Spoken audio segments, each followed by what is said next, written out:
salut și bine v-am regăsit la un nou episod.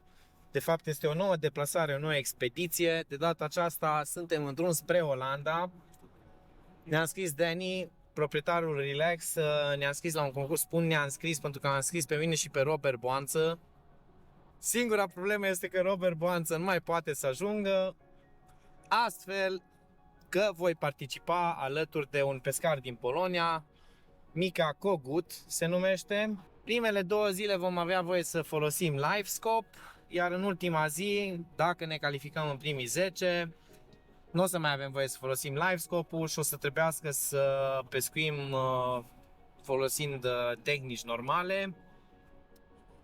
Dar până acolo mai avem câteva zile de antrenament, 3 zile de antrenament pe zona de concurs și încă 4 zile, 3 sau 4 zile de pescuit în plus în afara zonei de concurs, pentru a ne acomoda cu șalăii aceștia de dinainte de depunere, să vedem unde găsim pe apă adâncă, apă mică, este o necunoscută, dar zic că ne vom descurca. Acolo ne vom mai întâlni cu niște prieteni din Spania, România, care vor pescui și ei la șalău și care vor participa și ei la concurs. O să vă ducem și în culise, poate o să mai stăm seara la o poveste și o să mai discutăm puțin despre de ce ai nevoie ca să fii pe aici la pescuit, ce permise, asigurare, unde poți să-ți faci asigurare, chestii de genul acesta. Așa că țineți aproape, drumul este lung și sper să ajungem cât mai repede și bineînțeles teferi la destinație, că asta e cel mai important lucru, să ajungem teferi. Oricum nu putem să conducem cu viteză pentru că avem barca în spate,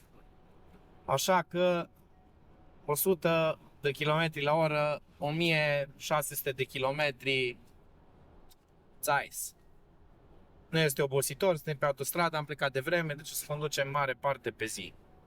Așa că ne vedem de pe apă, dar nu înainte să vă reamintesc că un like, un subscribe ajută foarte mult propulsarea canalului. Așa că dacă vă plac aceste episoade, nu uitați să apăsați de multe ori butonul ăla de like și bineînțeles, dacă nu sunteți deja abonați, să vă abonați.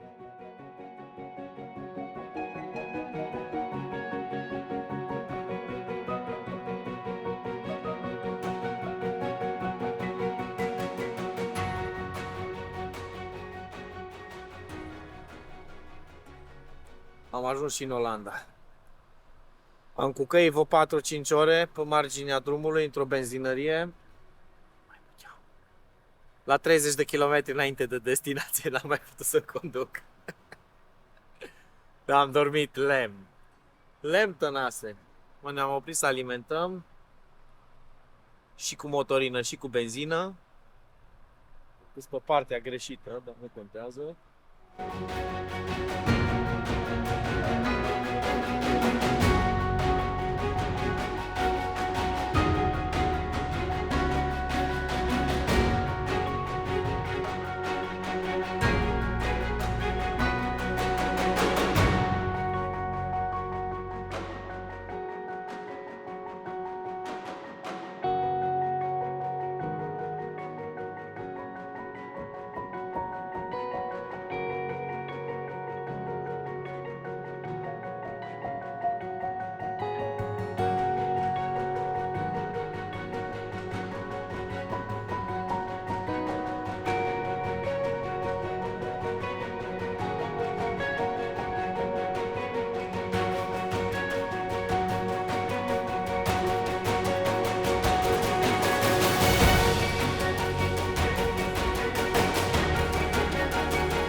Mica l-a prins primul pește. Dăm alternativa aici, ba la vertical jigging. Nice fish. You need a net? Oh, but it's a nice fish. You want me to take it out, Mica?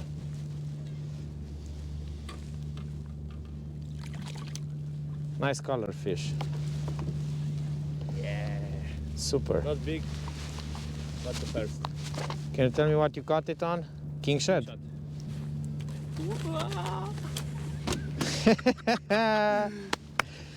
Okay, we broke the ice, Mikau. That... Yes, of course.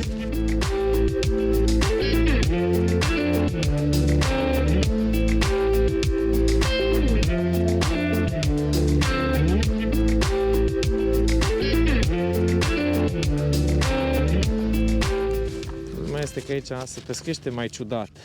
Nu se prea peschește așa de mult pe structuri, ci mai mult la zbor. Sunt tinsuri destul de mari, platouri din astea mari, unde efectiv stau peștii ăștia. Dacă vreți să vă explic de ce, nu o să știu să vă spun. Dar voi încerca să găsesc un răspuns până la sfârșitul zilei.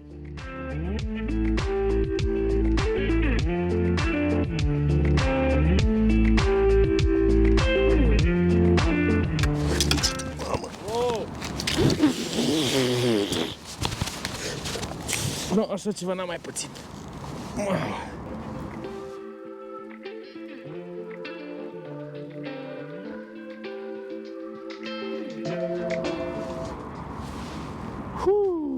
Nice fish.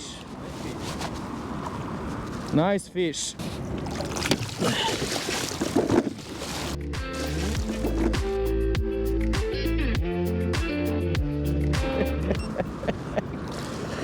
He took it in the side.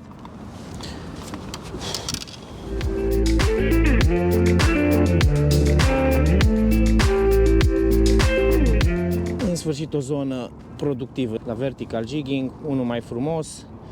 Ăsta era să-mi smulgă bățul cu totul din mână.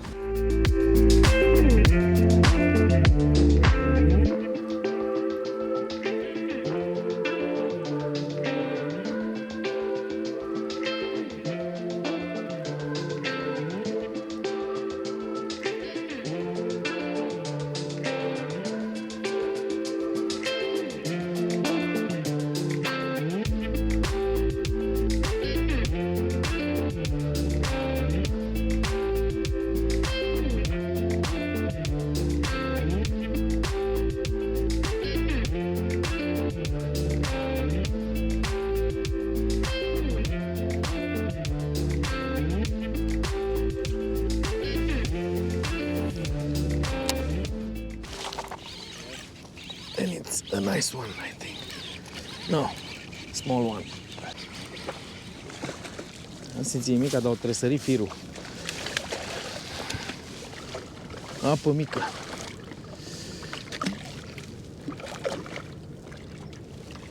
Ok. Small one. Considering what we have to do. Este unul micuț, ținând cont de ce trebuie să facem. Pus o nălucă ceva mai agresivă, un haio de 12 cm, pus un gramaj mic și cred că va începe distracția. O să prindem probabil de dimensiunea asta mai mulți, dar printre ei sper să prindem și ceva mai îmbrăcați.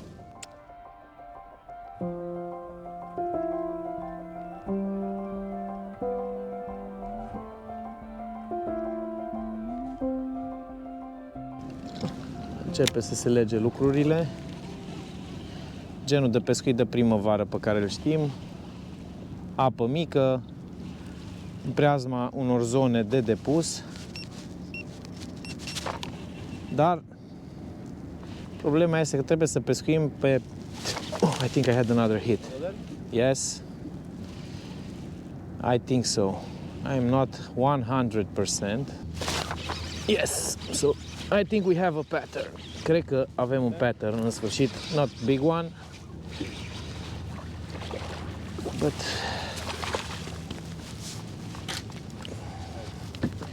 not a big one. Adică nu este unul mare.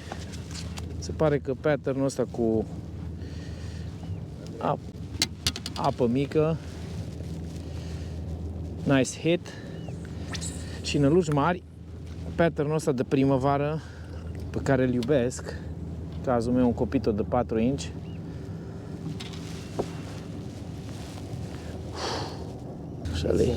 Șalei de primăvară. Frumoși. Hai, ce-mi plac. Ce-mi place cum dau șalei de primăvară. Asta am să le eliberez așa direct.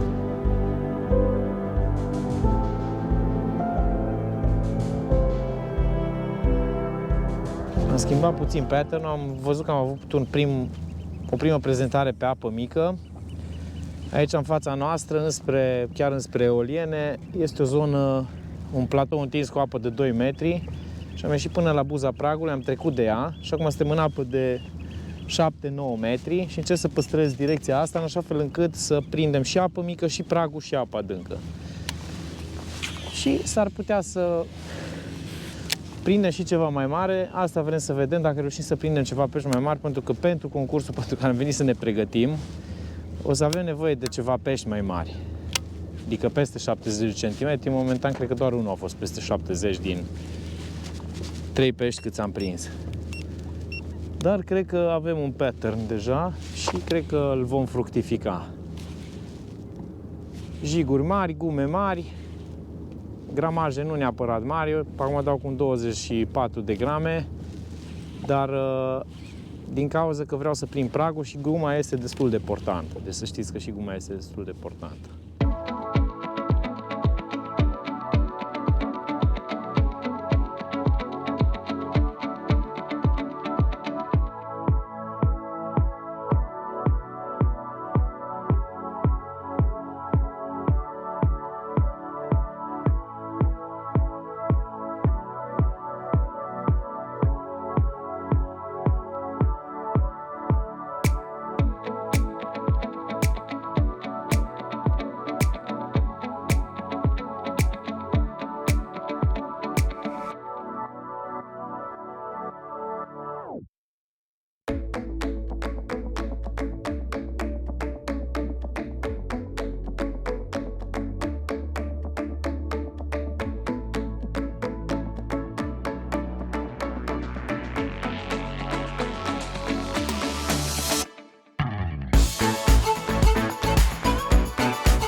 cred că vom prinde mulți șalăi, dar în schimb avem ocazia să prindem niște șalăi frumoși.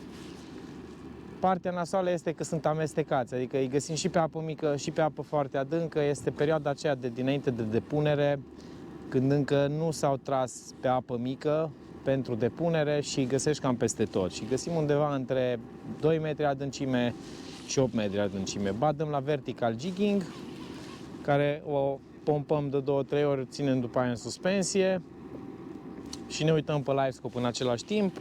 Pescuim jiguit, clasic, dar în apă mai adâncă. Acum, mai devreme am prins chiar și pe apă mai mică. O să mai insistăm pe zona aceasta, pentru că aici am avut mai multe contacte pe vertical jigging. Așa că ne mai învârtim un pic prin zona aceasta să vedem dacă putem reproduce rezultatul de mai devreme. După care iar o să schimbăm locul, să vedem dacă mai identificăm niște locuri interesante de pescuit.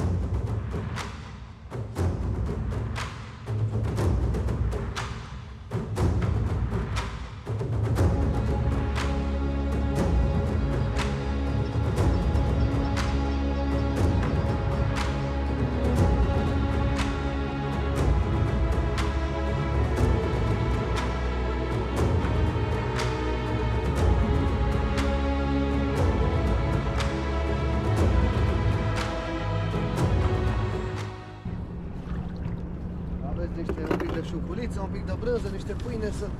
Salut! No. Să vă faceți un... Trăiască pescarii. Uite că are carne, are tot ce trebuie acolo. Cozonac, auzi, vreți ceapă? We are in the Netherlands. Everything is allowed here. No. You can smoke and don't. maybe you can drink a little.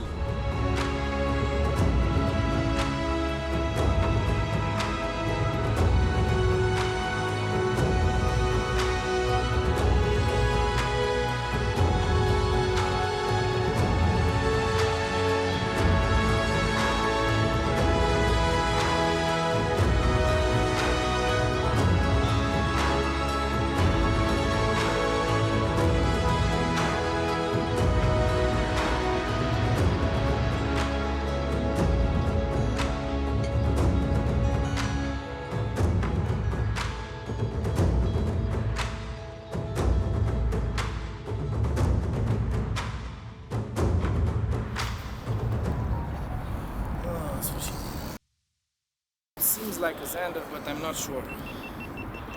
No, it's not even Taste. Stinky bream. stinky bream. Bye Mashkaro. Stinky bream.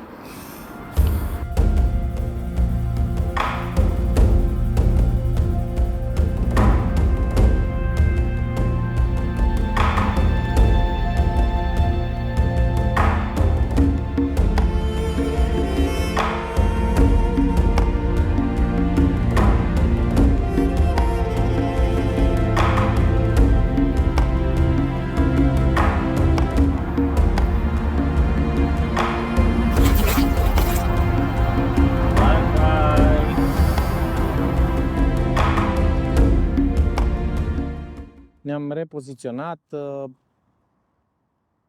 ne-am oprit la picioarele unor poduri, 3 poduri aici, unul lângă altul, și ne-am tot repoziționat în funcție de ce am găsit cu sonarul, unde am găsit că, sau unde ni s-a părut nouă că sunt mai mulți pești. O să nu ne băgăm prea adânc sub pod.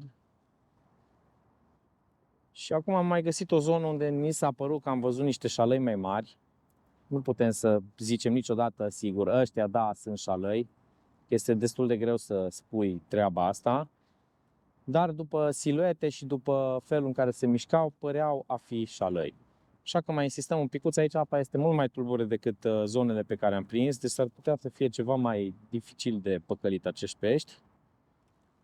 Sau ar putea să nu le placă și să se hrănească pe zona asta.